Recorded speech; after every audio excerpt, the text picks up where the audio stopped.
नमो नमः मित्राणि। संस्कृत पाठशालायाः कक्षायां भवतां सर्वेषां स्वागतम्।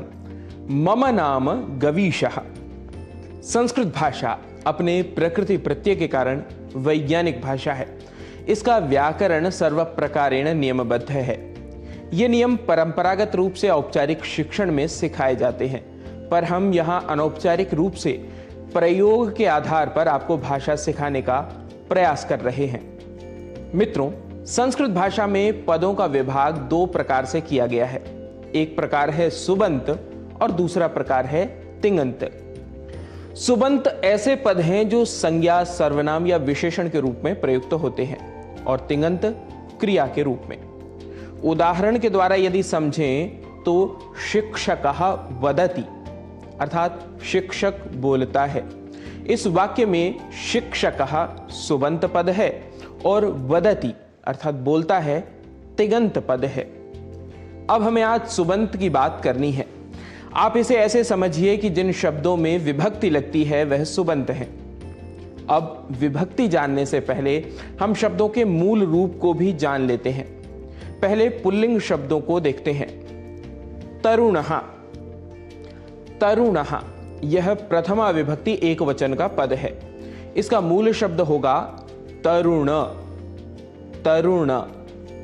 रामः, इस पद का मूल शब्द होगा राम, राम।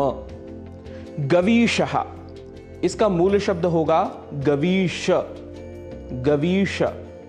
नरेंद्रः, इसका मूल शब्द होगा नरेंद्र, नरेंद्र। अर्थात पुल्लिंग शब्दों में प्रथमा एक वचन पद से विसर्ग हटा देने पर उस पद का मूल शब्द मिल जाता है। यह तो बात हुई पुल्लिंग की। स्त्रीलिंग में यह थोड़ा सरल है। उदाहरण के लिए माला, यह स्त्रीलिंग शब्द है। इस स्त्रीलिंग शब्द की प्रथमा विभक्ति एक वचन रूप बनता है माला। इसका मूल शब्द प्रथमा के समान ही रहता है और वह भी है माला।